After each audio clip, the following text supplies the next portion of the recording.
USA Swimming has high hopes for Rio, with major stars bringing big-time attention to the sport. And the expectations extend to the business side as well. We've seen USA Swimming membership up, high school swimming up, masters swimming up. On this edition of Beyond the Medals, we'll explore how success on the podium translates into growth at the grassroots. The Olympic period provides a great wave for us to ride, but we know we can't just live and die by that. And we'll sit down with Missy Franklin. London's breakout performer is poised to once again conquer the world, this time as a professional. I am myself. I'm Missy, and what you see is what you get.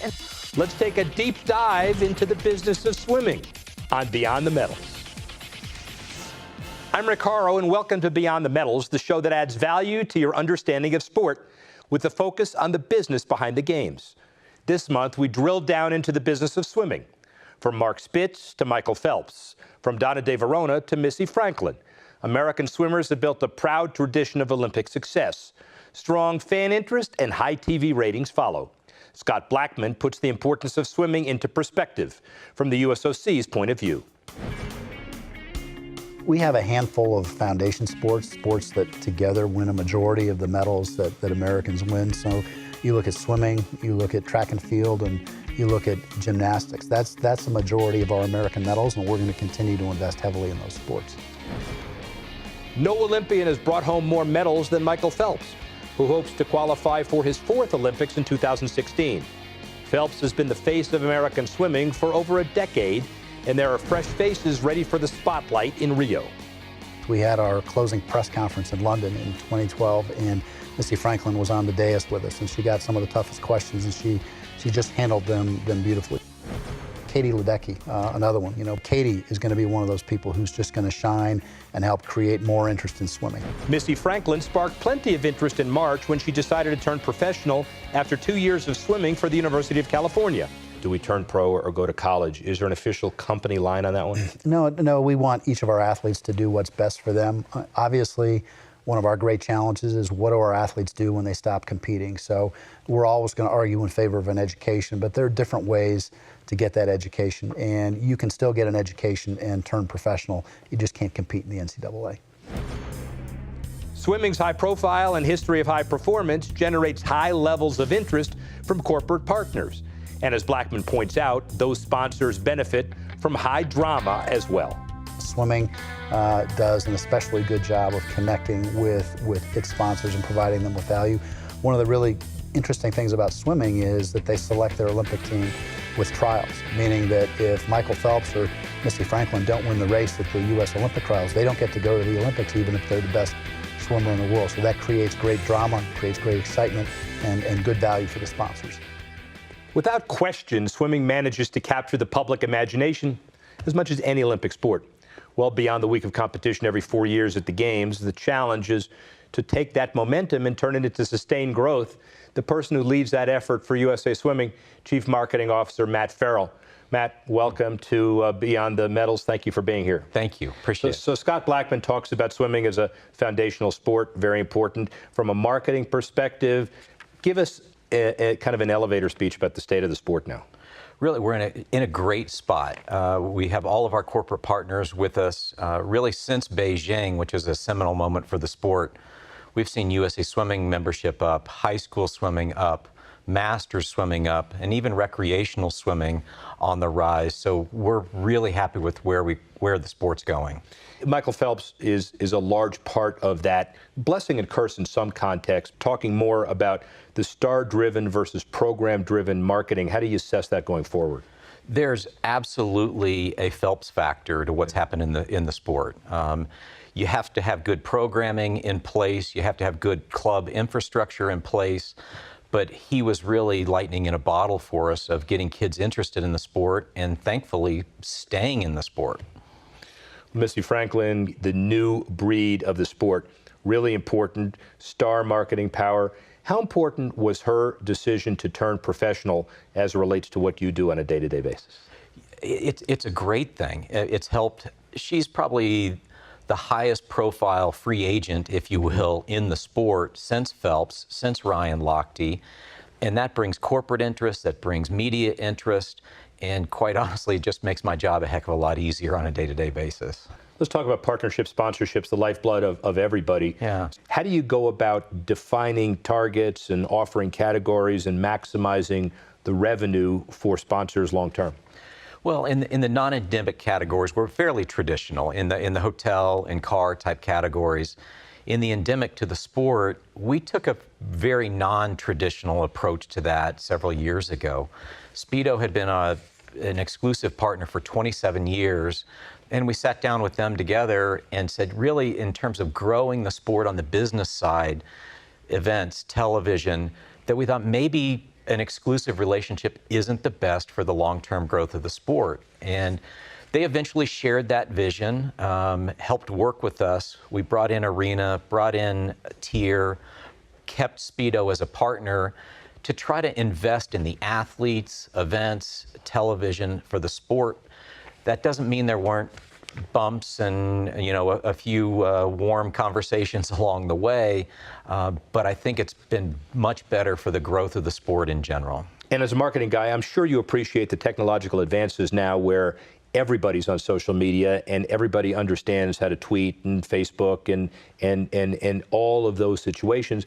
But it also puts a premium on activation these days. What is Swimming 2016? What are you doing to enhance activation of all of your corporate partners on the road to Rio? Well, we're in a great position as a sport within the Olympic world, but we're still not the biggest sport outside of that. And so what we try to do is take some pretty significant creative risks, have a little bit of fun with the sport. We've got a Swim Today campaign with a very quirky, grammatically incorrect, funnest sport tagline. We've launched a program called Swim Jitsu, which is part skiing's NASTAR and part, Wipeout or American Ninja Warrior. So we're trying to create attention, do it the right way, but have some creative fun along the way in doing it. We'll take another lap with Matt Farrell. Coming up, we'll focus on the state of youth swimming and how to get more kids into the pool. And in just a few minutes, gold medalist Missy Franklin drops by to talk about the latest chapter in her incredible career. The best is yet to come on Beyond the Medals.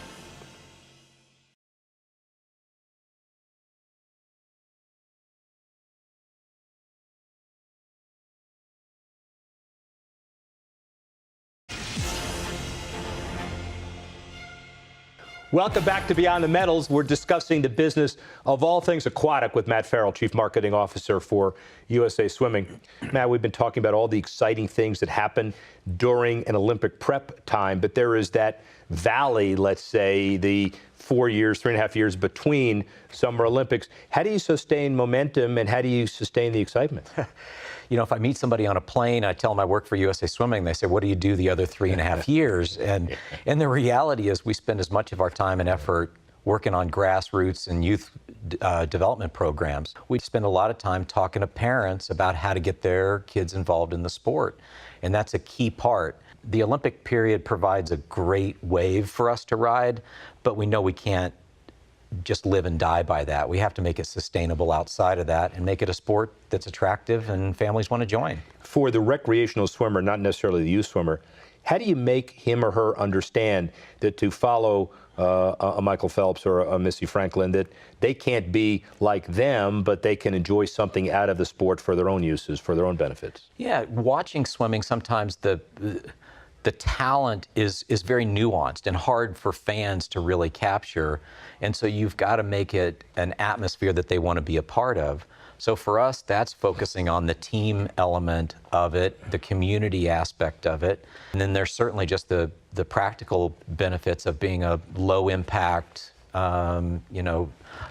highly effective exercise. So really you come out of it a few different angles. Talk about the retail aspect of this too. There are a lot of programs that can drive people to buy something that's swimming related, which of course would be really good for your sponsors. Yeah, it is. And right now you can walk through Costco and see Speedo suits right now, and it wasn't really always the case. 10 years ago, it was very much driven by the sporting goods industry. And now mass merchants have taken a lot of that and it's changed, and sporting goods is down in general.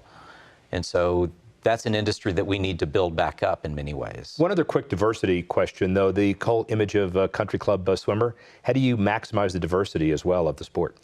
You know, that's a huge vision for us on the horizon. Is right now the sport does not reflect the rest of America in terms of participation. And so we're working on Learn to Swim programs, awareness programs. We have a partnership with an African-American sorority called Sigma Gamma Rho, just to get people within the African-American or Latino or Asian community to kind of help us tell the story on our behalf versus us just saying it all the time. Very serious issue years ago, safe sport, player abuse by coaches, leading to a serious focus of safe sport within the U.S. Olympic movement. Scott Blackmun really high on that, and you've been very proactive in that movement as well. Explain why, explain how. You know, right now we've got what we think is one of the absolute best safe sport programs in sports.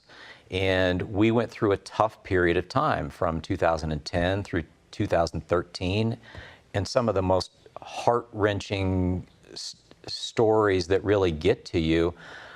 But the improvements that we've made since then and continue to make, I think have made us a better organization, quite honestly, and have really helped set us up well going forward. Matt Farrell, thank you very much and good luck in Rio, but more important, good luck with this program. Thank you very much. Appreciate it.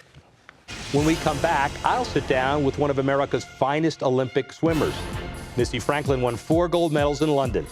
She won college swimming titles as a California Golden Bear, and now she's looking to strike gold outside the pool as one of the world's most marketable professional athletes. She'll talk about turning pro and training for Rio when Beyond the Medals returns.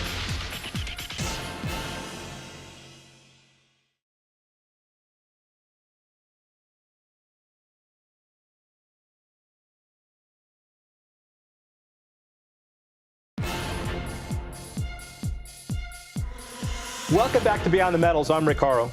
Missy Franklin was just 17 when she earned 5 medals at the 2012 London Olympics. She could have capitalized on her fame and catapulted straight into a professional career, but instead she chose to swim at the University of California. And after 2 great seasons at Cal, she decided to turn pro. We're honored that she decided to join us on Beyond the Medals, talk about life, swimming, her future plans. Missy, thank you so much for smiling yet again to all of us. Absolutely. It's my pleasure. Thank you for having me. So 2 years leading Cal to the NCAA Swimming Championship. Was it always the plan to swim at college for 2 years and then turn pro, or did it just feel right? It was. That was always the plan. You know, after London, I really had to sit down with the important people in my life, mainly my family, and kind of discuss, okay, things have changed now. Do I still want to swim in college? And that answer was absolutely yes. But we also realized looking forward that if I did swim all 4 years, that would mean going through 2 Olympics as an amateur. And we decided that the best thing for me and best thing looking forward toward the future was for me to swim 2 years in college, still get that experience, but then turn professional right before Rio. So I have that experience as a professional athlete. So right after London, there were a lot of people second guessing that don't mean anything, that said you could have turned pro earlier. Who's the numbers cruncher in your decision-making family? Did you look at the balance sheet and say, here's what it could have been, here's what it could have been? How did you make the decision? You know, it was really hard. I like to think that I'm a really big people pleaser, and so making a decision that a lot of people didn't agree with was really, really hard for me. And that was kind of the first time I've really ever had to do something like that. But my family and my friends were so unbelievably supportive, and I think they knew that this is what I wanted, and this was really what I knew was going to be best for me and what I was going to get the most out of, and they trusted me to know myself best, and we made that decision and never looked back. I assume you aced your first 2 years at Cal. Do you have plans to graduate? I do, absolutely. So I'm going to take a little bit of time off school now. A little bit of time, so next Tuesday? So next Tuesday I get 1 day off, yeah, okay, which will be great. Good. But I'll take some time off, which is awesome. I've never had that kind of freedom before with training, so swimming will really be my priority. But as soon as Rio is over, if I'm able to compete there, I'll probably take another semester off and then head back and finish up and get my degree. Are you good at handling money? Because you're going to have a lot of it. got my personal budget. We'll see how it goes. Well, Mikaela Shiffrin, when she did an interview with us after the gold, she said that her parents kind of made her or asked her take a personal finance course. Are you kind of involved in how the numbers work and all of that, or you leave it to somebody else? I actually have, no. I've kind of heard some horror stories, unfortunately, with athletes and just not really knowing what's going on. And I just want to be very much in the know of what's happening, how things are happening financially, what I can do to best manage everything that's going on.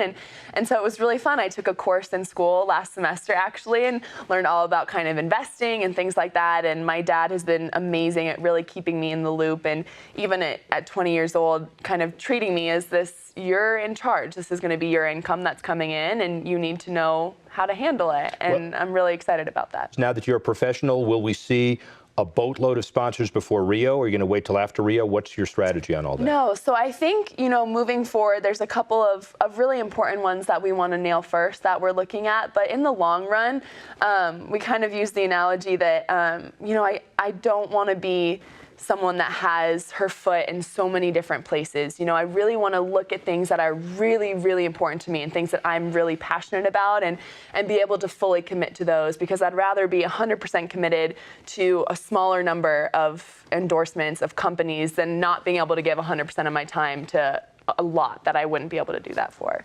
Another important business point you made, which I think is incredibly important, is that you'll shy away from, or you don't like the companies or people who will sexualize athletes. Mm-hmm. So that's important for your brand. What do you think the brand of Missy Franklin is, though?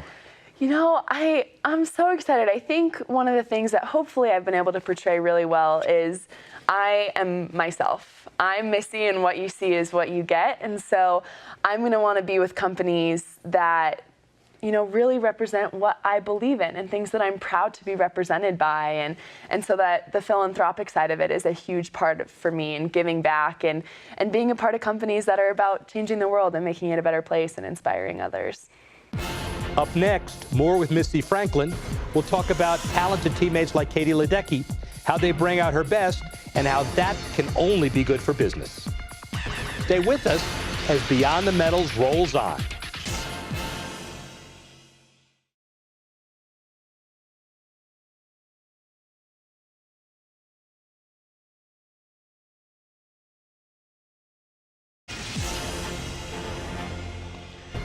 Our friends at MVP Index tell us that Missy Franklin is on a social media roll so far in 2015. She's been steadily adding followers on Instagram since the beginning of the year, over 11,000 in the past 4 months.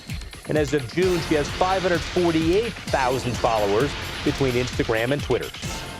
Back with Missy Franklin and Beyond the Medals. So social media, important to you. You've seen the numbers about how you're basically going to redefine social media as we know it and change the world. But it's a different kind of thing now that you are a potential corporate spokesperson. How do you approach the whole world of social media?